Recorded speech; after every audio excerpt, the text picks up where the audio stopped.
إلهي بمهدل بعد الله وحن وجمع النغينا مدحوينها هي الدولة عدسي برشة غير مدوب إلى دقمة قلدوجة بيه دقمة بورصالح عدسي الدولة أي أسود شويدين أو أها وضد عن آد لو قلت توضي ورفقة قال كعيو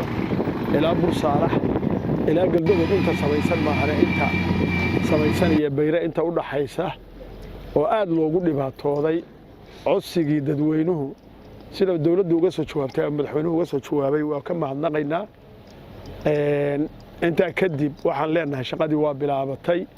waad u jeedaan qalabkii iyo shaqaalihii dharka calaamada gaarka qaba waa shaqaalihii wadada dhisi lahaa waxa lagu xisaabtamayaa oo wadadan loo bilaabay dhaqaale meel u yaala maaha hay'ad samafal fulin mayso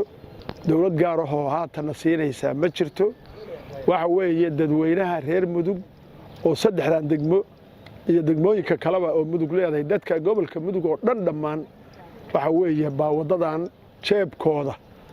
iyo tabarucooda iyo sadaqadooda meelaha ugu fiican oo waliba sadaqadu ku baxda ama waalid ha noqoto ama qofka naftiisa ha noqoto waa halkaa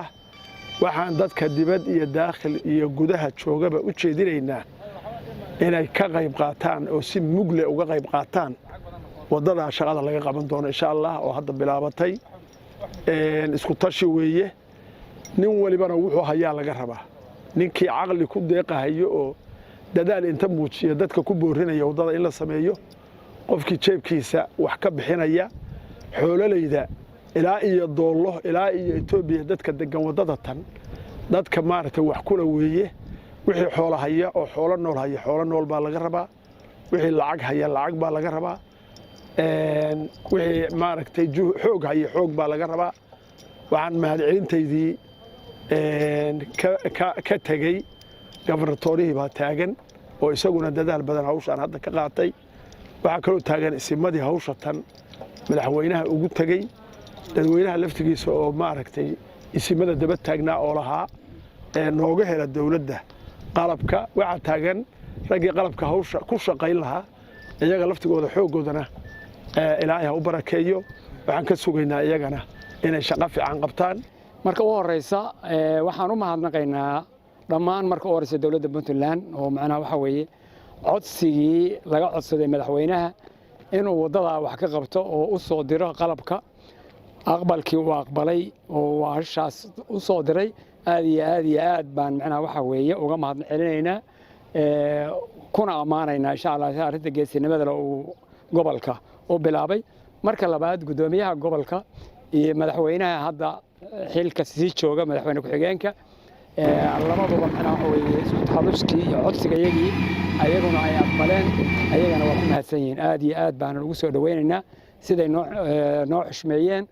nooguna ogolaadeen hawshaas inay bilaabanto sidaa imaamku sheegay inta ka bacdi hawshaasi waxaan rabnaa insha Allah daaliyaha wadada isku xireysa Bursaalax iyo Galdogob iyo Gaalkacay wadada isku xireysa oo dhibaato badan shacabka ka maro oo raf ka maro wadadaasna ay tahay halbowlaha Puntland ay tahay la dhihi karo macnaha waxa weeye ilaa Itoobiya ilaa iyo Boosaaso isku xiri kadha ilaa iyo macnaha waxa weeye Garaacad isku xiri kadha ay tahay ay u baahan tahay wadadaasi dayactir buuxa marka